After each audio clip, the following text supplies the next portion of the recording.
Le meilleur des jours sur lesquels se lève le soleil est le vendredi. C'est ce jour-là qu'Adam fut créé et c'est ce jour-là qu'il fut descendu sur terre. Saïd al-Bukhari. Adam et Ève descendirent donc du paradis et commencèrent une nouvelle vie sur terre. Dieu leur avait pavé la voie de plusieurs façons. Il leur avait fait connaître les chuchotements de Satan et ils savaient qu'ils devaient maintenant chercher à s'en prémunir. Il avait appris à Adam le nom de toutes choses et lui avait appris leurs caractéristiques et leur utilité. Adam entreprit donc de jouer son rôle de vice-roi et de prophète de Dieu, sur terre.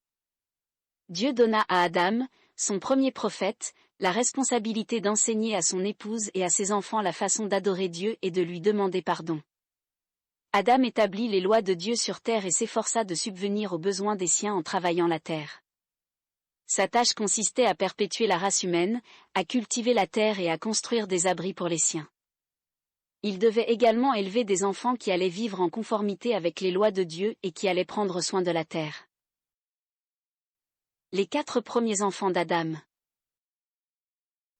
Adam et Ève eurent d'abord Caïn et sa sœur jumelle, puis, un autre couple de jumeaux, Abel et sa sœur.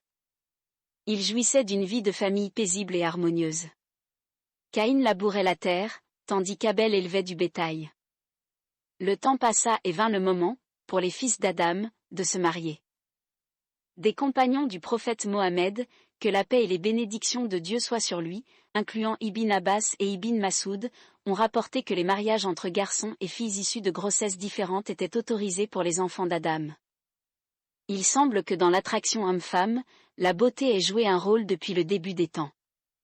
Caïn ne se sentait pas attiré par la partenaire choisie pour lui et il se mit à envier son frère.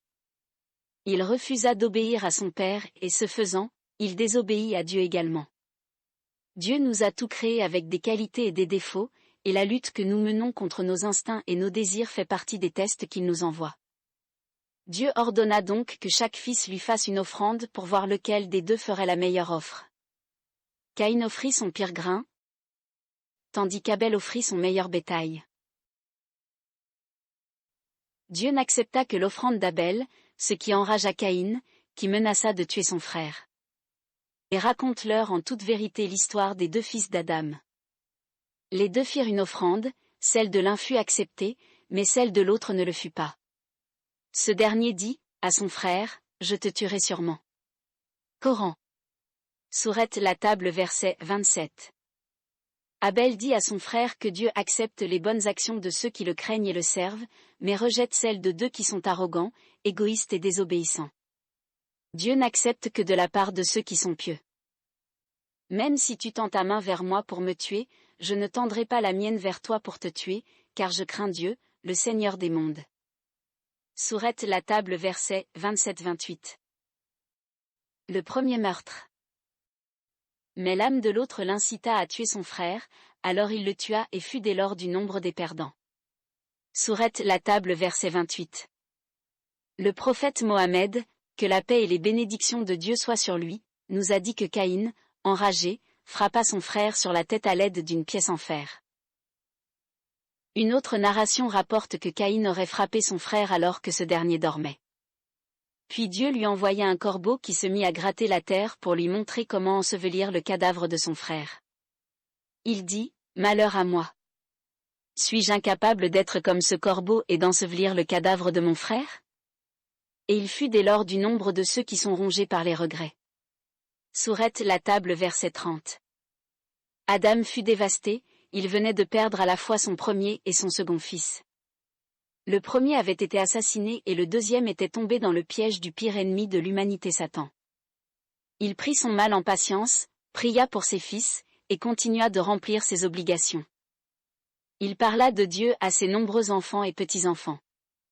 Il leur parla de sa propre expérience avec Satan et les mit en garde contre sa ruse et sa tromperie. De nombreuses années passèrent, Adam prit de l'âge et ses enfants peuplèrent la terre. La mort d'Adam. Toute l'humanité descend d'Adam. Dans un hadith, le prophète Mohammed nous apprend que Dieu montra tous ses descendants à Adam. Ce dernier vit une très belle lumière dans les yeux du prophète David et l'aima immédiatement. Il se tourna alors vers Dieu et dit, « Ô Seigneur, prends 40 ans de ma vie et donne-les lui. » Dieu acquiesça à sa demande, et le tout fut mis par écrit et scellé. Adam était censé vivre 1000 ans, mais au bout de 960 ans, l'ange de la mort se présenta à lui. Surpris, Adam s'exclama, « Mais il me reste encore 40 ans à vivre. » L'ange de la mort lui rappela les 40 ans qu'il avait donnés au prophète David, mais Adam nia tout. De nombreuses années plus tard, le dernier prophète, Mohammed, dit, Adam a nié, alors les enfants d'Adam nient, Adam a oublié, alors ses enfants oublient. Adam a fait des erreurs, alors ses enfants font des erreurs. At-Tirmidhi. En arabe, le mot pour humanité est insaan, qui vient du mot racine nisyan, qui signifie « oublier ». Oublier fait partie de la nature humaine et lorsque nous oublions, nous avons tendance à nier. Adam oublia réellement, il ne mentait pas, et Dieu lui pardonna. Puis, il se soumit à la volonté de Dieu et mourut. Les anges descendirent et lavèrent le corps d'Adam un nombre impair de fois. Puis ils creusèrent une tombe et enterrèrent le corps du père de l'humanité. Le successeur d'Adam. Avant sa mort, Adam avait rappelé à ses enfants que jamais Dieu ne les abandonnerait. Il leur avait dit que Dieu enverrait d'autres prophètes possédant des noms et des traits uniques, chacun avec des miracles spécifiques, mais que tous inviteraient les gens à la même chose, c'est-à-dire à l'adoration exclusive du seul véritable Dieu. Avant de mourir, il nomma comme successeur son fils Seth. En islam, il n'existe pas de conflit entre la foi en Dieu et la science moderne. En fait, durant plusieurs siècles, au Moyen Âge, les musulmans furent à l'avant-garde de la recherche et du savoir scientifique. Le Coran lui-même, révélé il y a près de 14 siècles, contient plusieurs versets dont le contenu a été confirmé par les découvertes scientifiques modernes. Nous parlerons de 3 d'entre eux. Le Coran invite les musulmans à méditer sur la création des cieux et de la terre, sourate Al-Imran verset 191. Une des choses qu'il nous invite à considérer est la création de l'homme. Dieu dit: Je vais créer un être humain à partir d'argile sonnante. Sourate Sad verset 71. De nombreux éléments présents sur Terre font partie du corps humain. Une des composantes les plus essentielles à la vie sur Terre est la terre végétale, cette fine couche de terre organiquement riche de laquelle les plantes se nourrissent en y développant leurs racines.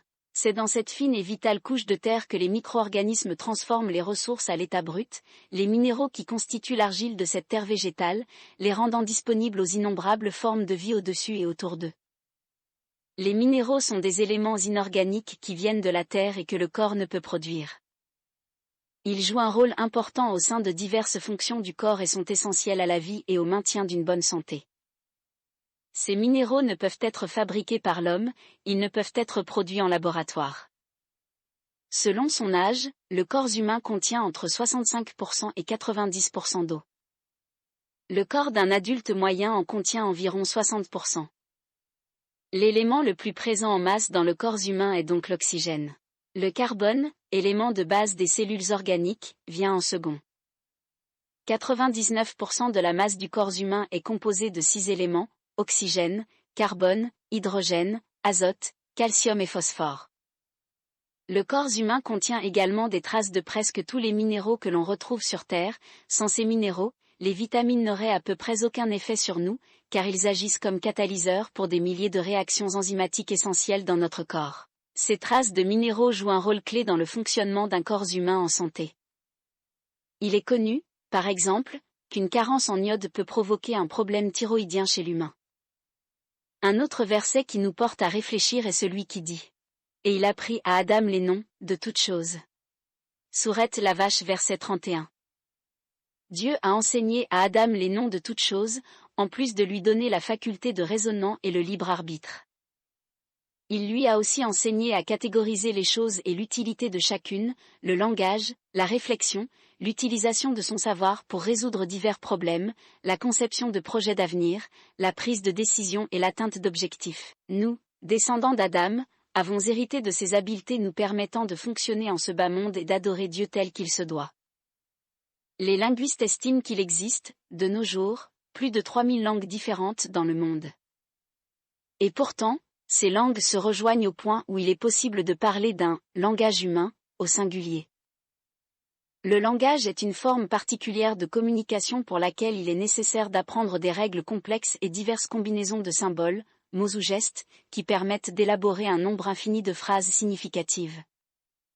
Le langage existe grâce à deux principes de base, les mots et la grammaire. Un mot est créé à partir d'une union arbitraire entre un son, ou symbole, et une signification. Par exemple, le mot chat ne ressemble pas à un chat ni ne reproduit le son que fait cet animal, mais il fait référence à un chat pour la simple raison que nous avons tout mémorisé cette union spécifique entre un son et une signification depuis notre plus tendre enfance.